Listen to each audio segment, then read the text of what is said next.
20 साल पहले एक बच्ची ने जो निबंध लिखा था, वो जी। आज तक साकार नहीं हो पाया है। हाँ, वो एकदम नहीं साकार हुआ है, उल्टी दिशा में हम लोग बढ़ चुके हैं। बिहार कास्ट सर्वे और इकोनॉमिक सर्वे का हम आंकड़ा देखें, तो बहुत स्टार्क है। 34% परिवार 6,000 रुपये से कम की आमदनी में जीवन गुज़ारा कर रहे हैं। और अगर आप बिहार के प्रति व्यक्ति आय को भी देख लें, जिसको पर कैपिटा इनकम हम लोग कहते हैं, तो वो भी बहुत कम है। देश के लगभग 1/3 है। तो देश में भी बिहार बहुत पिछड़ चुका है। एक बहुत बड़ी आबादी यहाँ रहती है जो पिछड़ गई है। इसमें आप कंपेयर कीजिए, जहाँ मैं बैठा हूँ अररिया जिला सबसे गरीब जिले में शामिल है, तो उसमें बिहार के अररिया जिला में क्या पर कैपिटा इनकम होगा। तो ये जो नया ट्रेंड शुरू हुआ है कैश ट्रांसफर का, ये बहुत मुझे लगता है कि एक तरह से खतरनाक है ना। चुनाव के 1 महीना पहले, 1.5 महीना पहले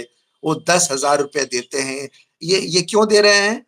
ये बिजनेस करने के लिए दे रहे हैं। कोई भी भ्रम में नहीं है। जनता जिसको मिल भी रहा है ये रकम, तो वो मान रही है कि ये तो भाई वोट के लिए ही दिया जा रहा है। लेकिन गरीबी इतनी है कि 10,000 रुपया, वो भी महिलाओं को, ये मायने रखता है। क्या जीत ही उनके लिए सबसे बड़ी नीति है?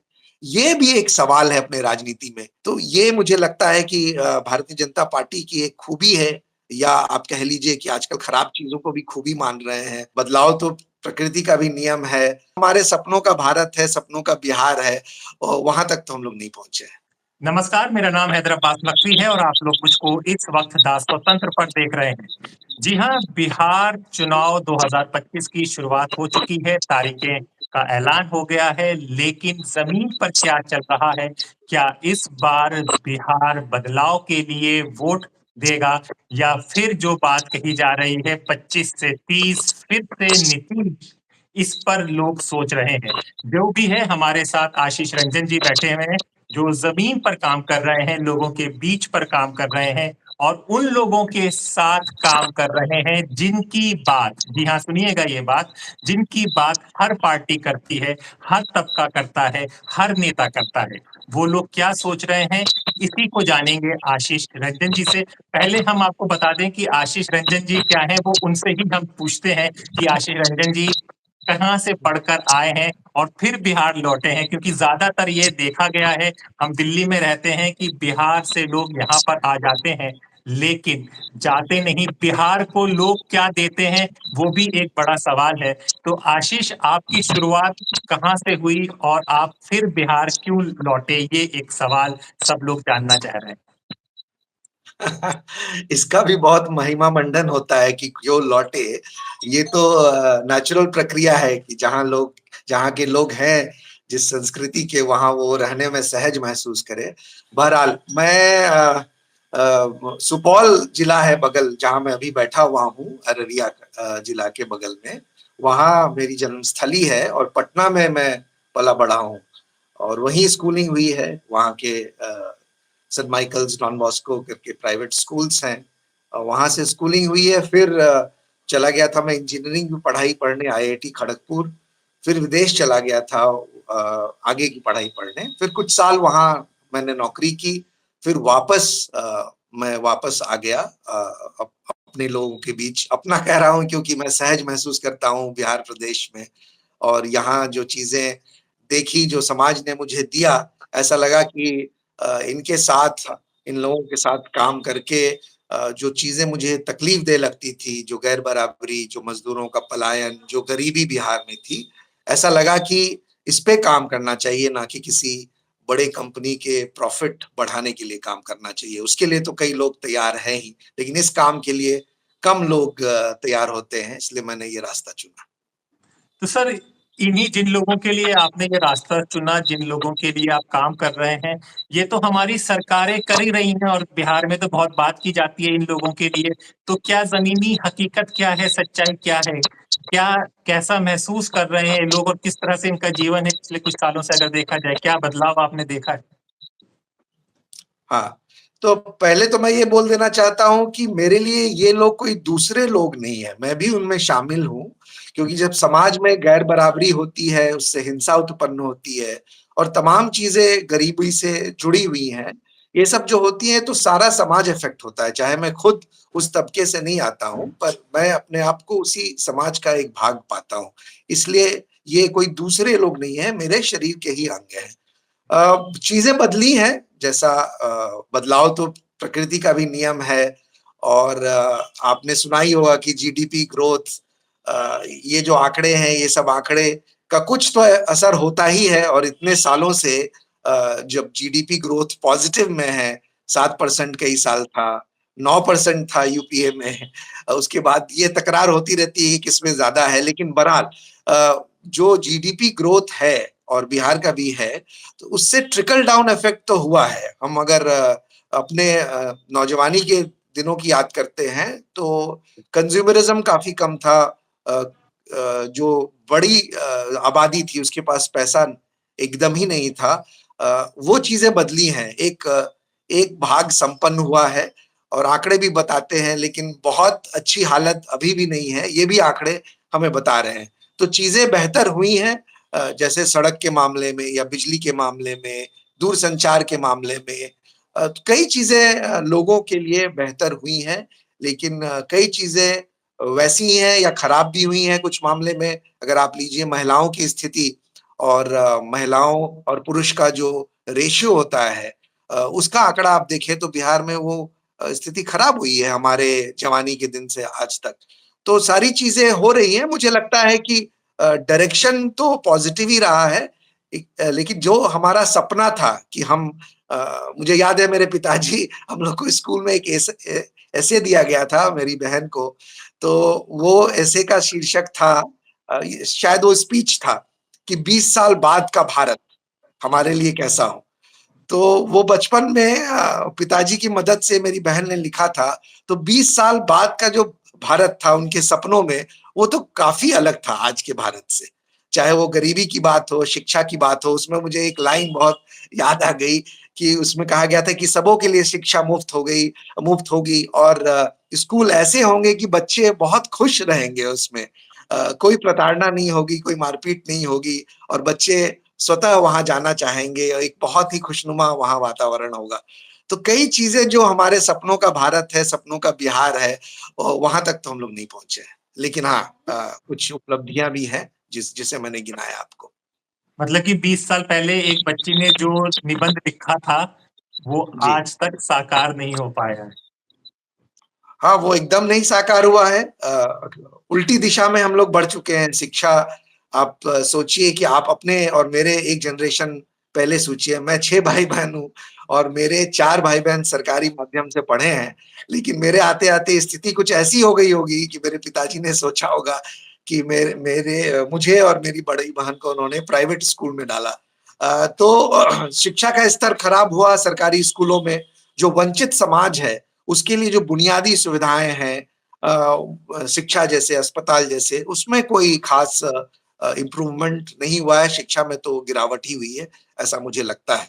और जो डिस्ट्रीब्यूशन प्रॉब्लम है हिंदुस्तान का, कि वंचित समुदाय के लिए राजनीति तो होती रहती है, जैसा आपने जी। अपने वक्तव्य में कहा था। लेकिन अगर बिहार कास्ट सर्वे और इकोनॉमिक सर्वे का हम आंकड़ा देखें, तो बहुत स्टार्क है कि 34% परिवार 6,000 रुपये से कम की आमदनी में जीवन गुज़ारा कर रहे हैं, यानी 200 रुपया प्रति दिन से कम में और आप शायद दिल्ली में बैठे हैं मेरे हिसाब जी। से और वहाँ एक दिन अगर आप ऑफ़िस जाते होंगे मेट्रो से भी, तो मुझे नहीं लगता है कि आप 100 डेढ़ सौ रुपया से कम उसमें खर्च होता होगा, सिर्फ़ मिनिमम ट्रैवल। ₹500 लगते हैं। मिनिमम 500 रुपए लगते 500। हैं, तो आप समझ लीजिए कि वो व्यक्ति अपने काम पर भी नहीं जा सकता है। बिहार की ऐसी स्थिति है और अगर आप बिहार के प्रति व्यक्ति आय को भी देख लें, जिसको पर कैपिटा इनकम हम लोग कहते हैं, तो वो भी बहुत कम है। देश के लगभग 1 तिहाई है, 1 तिहाई से कुछ अधिक होगा। तो देश में भी बिहार बहुत पिछड़ चुका है और मुझे लगता है कि ये बहुत चिंताजनक बात है क्योंकि 13 करोड़ लोग यहाँ रहते हैं 140 करोड़ में, एक बहुत बड़ी आबादी यहाँ रहती है जो पिछड़ गई है। और पॉकेट्स ऑफ ये तो मैं एवरेज की बात कर रहा हूँ, पॉकेट्स ऑफ एक्सट्रीम पॉवर्टी इसमें आप कंपेयर कीजिए जहाँ मैं बैठा हूँ अररिया जिला, जो नीति आयोग के आंकड़ों के हिसाब से भी सबसे गरीब जिले में शामिल है, तो उसमें बिहार के अररिया जिला में क्या पर कैपिटा इनकम होगा? ये देखने वाली बात है। तो सर ये फिर समझाइए, जो नीतीश जी ने 10,000 रुपए महिलाओं को दिए हैं, फिर तो बहुत अच्छा दिया है, तो इससे तो पूरा सब लोग उन्हीं के तरफ झुक जाएंगे। 10,000 रुपए महीना तो फिर उस जगह पे जहां पर आप बात कर रहे हैं काफी बड़ी रकम हो जाती है। जी, मुझे लगता है इसका असर होगा, निश्चित रूप से होगा। मैं इसलिए बोल रहा हूँ, ये कोई गेस वर्क नहीं कर रहा हूँ, कि आप देखिए महाराष्ट्र के चुनाव में, वहां तो 2 किश्त ही दिया गया था पैसा। बिल्कुल। और लोग कहते हैं कि वोट चोरी भी हुई होगी, लेकिन ये भी रिपोर्ट्स है कि इसकी वजह से भी फर्क पड़ा है। आप झारखंड में देख लीजिए, झारखंड में भी वादे किए गए थे। तो ये जो नया ट्रेंड शुरू हुआ है कैश ट्रांसफर का, ये बहुत मुझे लगता है कि एक तरह से खतरनाक है, क्योंकि सरकारें कुछ भी कर लें 5 सालों में, और नीतीश जी तो 20 साल से राज कर रहे हैं, और चुनाव के जस्ट पहले, ये तो बहुत ही ब्लेटेंट हुआ ना, चुनाव के 1 महीना पहले, 1.5 महीना पहले वो 10,000 रुपए देते हैं। ये क्यों दे रहे हैं? ये बिजनेस करने के लिए दे रहे हैं। क्या 10,000 रुपया में कोई बिजनेस होता है? कह रहे हैं कि 2 लाख रुपया और देंगे, और ये साफ है, ये कोई भी भ्रम में नहीं है। जनता जिसको मिल भी रहा है ये रकम, महिलाएं, 1 करोड़ के लगभग महिलाओं को ये रकम मिलेगा। तो वो भी स्पष्ट रूप से वो मान रही है कि ये तो भाई वोट के लिए ही दिया जा रहा है। लेकिन गरीबी इतनी है कि 10,000 रुपया, वो भी महिलाओं को, ये मायने रखता है। ये कितना इन्फ्लुएंस करेगा, ये तो नतीजे ही बताएंगे, लेकिन इससे असर होगा। कुछ लोगों में रिएक्शन भी है जिन्हें नहीं मिला है, जो लोग समझते हैं इस राजनीति को, उनमें भी रिएक्शन है। लेकिन ये सब गेस वर्क है, असल बात हमें इसके बाद पता चलेगी कि कितना खतरनाक ये यो इस तरह की स्कीम्स हो सकती हैं पूरे देश के लिए। सर रेवड़ियों की बात सुनी थी, तो ये तो खुलेआम रिश्वत बट रही है, ये कह सकते हैं हम? निश्चित रूप से कह सकते हैं, एकदम कह सकते हैं। और रेवड़ी शब्द जैसा आपने कहा, ये बहुत अजीब बात है कि प्रधानमंत्री के मुंह से ये शब्द निकले थे जब विपक्षी दल फ्री बिजली, फ्री बस ट्रैवल्स, खासकर आम आदमी पार्टी ने जब शुरू किया था दिल्ली में, फ्री पानी, इस तरह की चीजें जब वो दे रहे थे जो मूलभूत सुविधाएं हैं, तब उन्होंने कहा था कि रेवड़ी बांट के बट रही हैं। अब जब वो वही कर रहे हैं, और भी दमखम के साथ, तो पता नहीं इस कॉन्ट्रडिक्शन को वो अपने मन में कैसे वो सुलझा पाते होंगे। क्या उनके लिए सत्ता ही पाना सबसे बड़ी चीज है? क्या उनके वो कुछ अंदर से फील नहीं करते हैं? क्या वो किसी नीति को, किसी विचार को मानते नहीं है? क्या जीत ही उनके लिए सबसे बड़ी नीति है? ये भी एक सवाल है अपने राजनीति में, जो बहुत उभर कर आना चाहिए, कि आप कोई भी नीति नहीं मानते, आपने सालों कोई विचार डेवलप किया, और आपको लगा कि इससे अगर हम जीत नहीं पाएंगे तो ये विचार खारिज कर देते हैं, चाहे वो कितना भी अच्छा विचार क्यों ना हो। तो ये मुझे लगता है कि भारतीय जनता पार्टी की एक खूबी है, या आप कह लीजिए कि आजकल खराब चीजों को भी खूबी मान रहे हैं विश्लेषक और जो चुनाव मैनेजमेंट के लोग हैं, कि आप अपने इस मुखौटे को कितनी अच्छी तरह से ओढ़ कर जनता को झांसा दे सकते हैं। और नीतीश जी की भाषा में कि झांसे में ना आएंगे, या बड़का झूठा पार्टी उन्होंने ही कहा था, ये भी कही जा सकती है उनके लिए खुद अब। तो सर फिर ये बताइए, जो तेजस्वी कह रहे हैं कि हर घर एक सरकारी नौकरी होगी, तो ये जमीन पर आपको कहाँ पर दिखता है? ये कोई एक ट्रम्प कार्ड की तरह हम समझ सकते हैं? ये बहुत बड़ी घोषणा है, और इतनी बड़ी घोषणा करने में दिक्कत ये होती है कि मतलब लोग सोचने लगते हैं कि इतनी बड़ी चीज हो ही नहीं सकती है। ये इसमें एक खतरनाक बात है, लेकिन ये बहुत बड़ी घोषणा है। मैं सोचता हूँ कि क्या ये बात, क्योंकि उन्होंने अभी कही है, और पहले भी ये रोजगार पे बात करते आए हैं, विपक्ष पे पिछला इलेक्शन देखिए, उससे पिछला इलेक्शन देखिए, ये कमाई, पढ़ाई, सिंचाई, दवाई, इस तरह के मुद्दों को इन्होंने उछाला है तेजस्वी जी ने। तो ये इनका कंसिस्टेंट ये रहे हैं ये। तो जी जी जी। तेजस्वी जी की मुझे ये बात अच्छी लगी है कि इन्होंने कभी इन चीजों को रेवड़ियां नहीं कहा था, जॉब्स को, अ, और उसी में ये स्कीम लेकर आए हैं। ये कितना फीजिबल है और किस तरह से फीजिबल है, यानी सरकारी जॉब का मतलब क्या है, ये उन्होंने अभी बताया नहीं है। लेकिन बिहार में सरकारी नौकरी को लेकर बहुत ज़्यादा लगाव है लोगों को। आंकड़े भी कहते हैं कि ऑर्गेनाइज्ड प्राइवेट सेक्टर से ज़्यादा जॉब्स जो हैं वो सरकारी सेक्टर में है। ये आंकड़ा है जो सेंसस में आया है। तो ये बिहार के लोगों के लिए खासकर क्योंकि ये स्टेबिलिटी लाती है, एक्सप्लॉइटेशन सरकारी नौकरी में कम होती है और अगर भ्रष्टाचार को मान लें कि ऊपरी कमाई भी हो जाती है।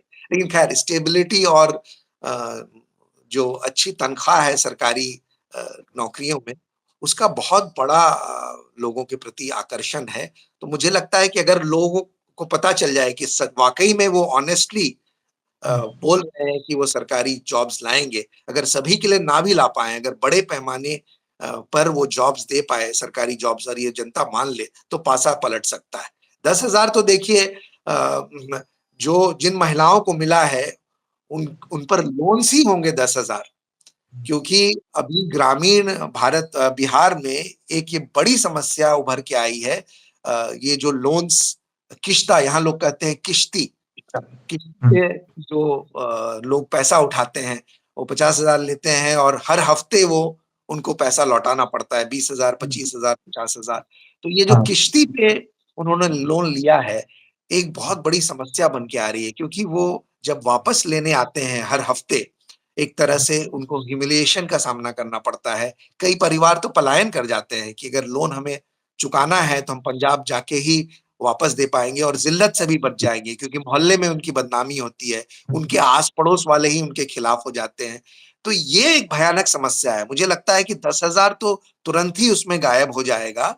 अच्छा होता कि अगर लोन माफ़ी की स्कीम मज़दूरों के लिए नीतीश जी लाते। जैसे किसानों की लोन माफ़ी कांग्रेस सरकार ने की थी अपने टर्म में यूपीए गवर्नमेंट ने की थी। अगर ये लोन माफ़ी की स्कीम लाते, तो वो बेहतर होता, वो सही जगह वो रकम जाता।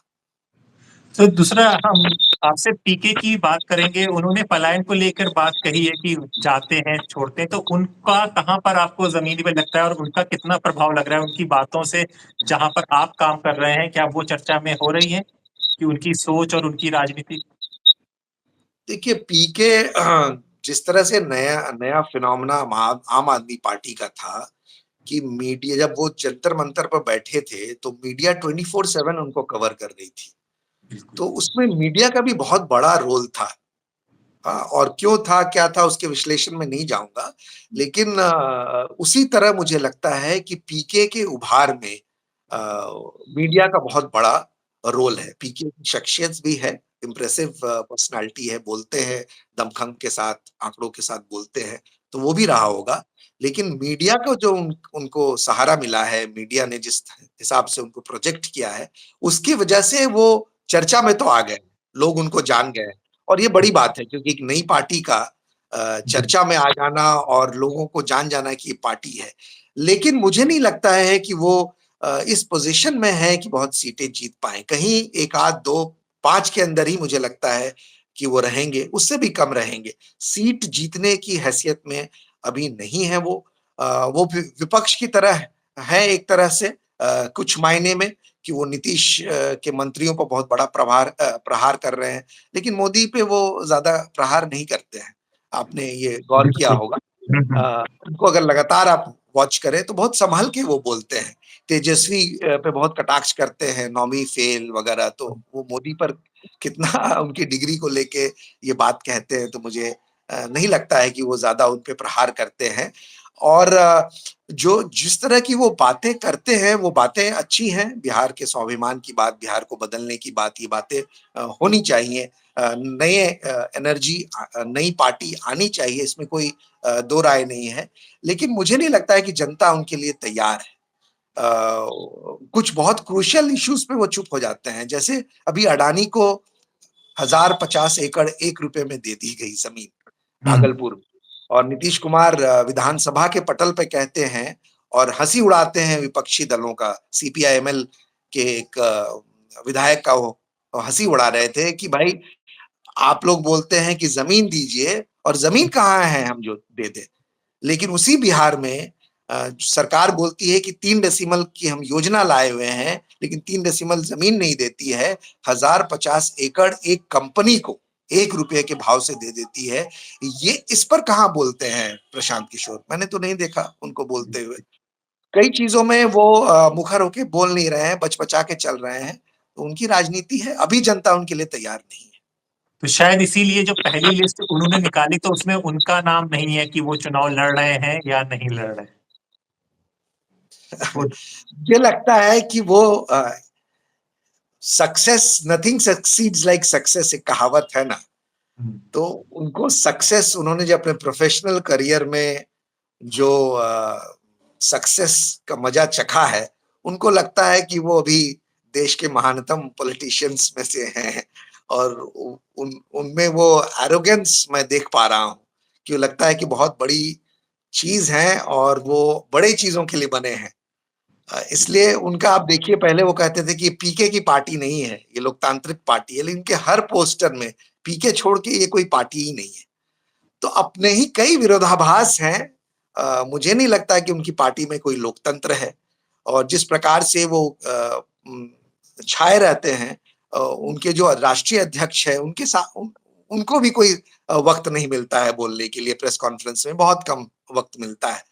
तो ये भी पार्टी एक व्यक्तिवादी पार्टी है और जब भी व्यक्तिवादी पार्टी होती है तो मुझे लगता है कि वो अधिनायकवादी निर्णय में फंस जाएगी और उनको जो सही लगेगा, उनके हिसाब से जो चीजें सही होंगी वो करते हुए जाएंगे। ये भी एक नया ट्रेंड है, आप देख रहे होंगे, चाहे मोदी जी हो या योगी जी हो या ममता बनर्जी हो, ये भी भारतीय पॉलिटिक्स में एक ट्रेंड है। ये लोकतंत्र के लिए बहुत खतरनाक है और बिहार के लिए भी मुझे लगता है कि बहुत खतरनाक है। इनके बारे में बता दीजिए, चिराग पासवान के बारे में दलित समाज से आते हैं और अपनी छवि हिंदू दलित नेता की भी बना चुके हैं, तो इनका प्रभाव इनके समाज पर है? हाँ, निश्चित रूप से है। पासवान जाति जो है, इनके पीछे है, गोलबंद है। इनके पीछे हैं, लेकिन वो पासवान जाति को या दलित जातियों के प्रति क्या सोच रखते हैं, ये तो हमें पता ही नहीं है। अ, इस देश में बहुत बड़ी परंपरा रही है जातीय भेदभाव के खिलाफ। हजारों साल का जो डिस्क्रिमिनेशन रहा है हर तरह से, उसके खिलाफ बोलने वाले बहुत बहुत महान लोग हुए हैं इस देश में। और वो परंपरा, वो जो राजनीतिक परंपरा, सामाजिक परंपरा रही है, उसको इन्होंने धूल चटा दिया अपने लिए। ये उस परंपरा के वाहक नहीं है। अभी आपने देखा होगा कि सीजीआई जो दलित समाज से आते हैं, उन हुँ, पर एक ब्राह्मण जाति से आने वाले व्यक्ति ने जूता फेंका जी, और जी। उस कोई कमेंट्स नहीं आ रहे हैं, उस पे भी कोई मुखर होके बयान नहीं, कोई प्रोटेस्ट नहीं।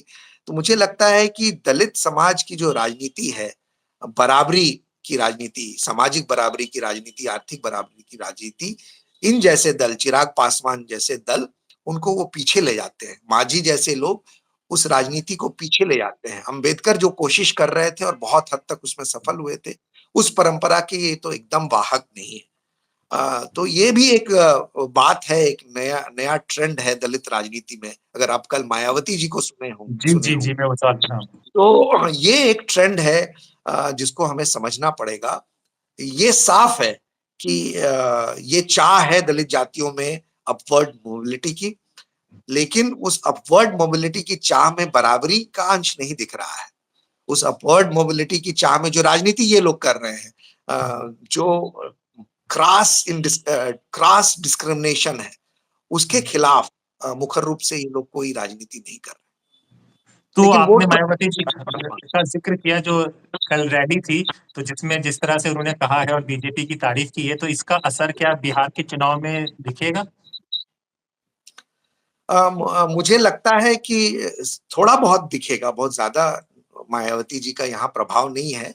एक हुँ, खास जाति में है, क्योंकि ये भी अपने देश की विचित्र विडंबना रही है कि अगर आप बहुत पहले के इतिहास को भी देख लें, तो जिस जाति के नेता होते हैं, उस जाति के लोग गोलबंद होते हैं। तो ये जो चीज है कि ये दलित वर्ग की चेतना की हम लोग बात करते हैं, लेकिन वो चेतना उस वर्ग की ना होकर जातीय चेतना में बदल जाती है। तो उसका प्रभाव यहाँ भी है। तो कुछ खास जाति में उनका असर है। उनकी पार्टी भी यहाँ काम करती है। अगर वो कैंडिडेट खड़ा करती है या बीजेपी को समर्थन कर देती है, ये देखना बाकी है। हुँ। लेकिन थोड़ा बहुत असर पड़ेगा, कुछ खास नहीं। अब चलते-चलते ये बता दीजिए कि आप कहाँ पर कार्य कर रहे हैं और वहाँ पर क्या किस समाज के साथ आप काम कर रहे हैं और उनकी क्या क्या राजनीति क्या उनकी पहचान है? किस तरह से समस्याएँ आपके देखने को मिलती, करने को मिलती? चलते-चलते उस पे भी थोड़ा-सा बता दीजिए। जी। जी। तो यहाँ एक तो बिहार में गवर्नेंस की क्राइसिस है। लोग बोलते हैं और नीतीश जी का नारा भी था सुशासन, लेकिन हुँ, यहाँ एक गवर्नेंस की क्राइसिस है।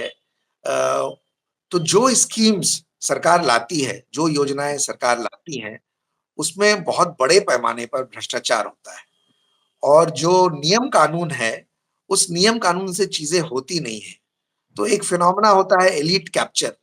तो अगर गरीबों के लिए चीज़ आ रही है, तो गरीबों में ही जो एलीट है हुँ, वो उस योजना को कैप्चर करने की कोशिश करती है। तो वो भी बिहार में बड़े पैमाने पर होता है। हम जिन लोगों के साथ काम करते हैं, वो खासकर मज़दूर वर्ग हैं, उसमें ज़्यादातर पिछड़े और दलित जाति के लोग हैं।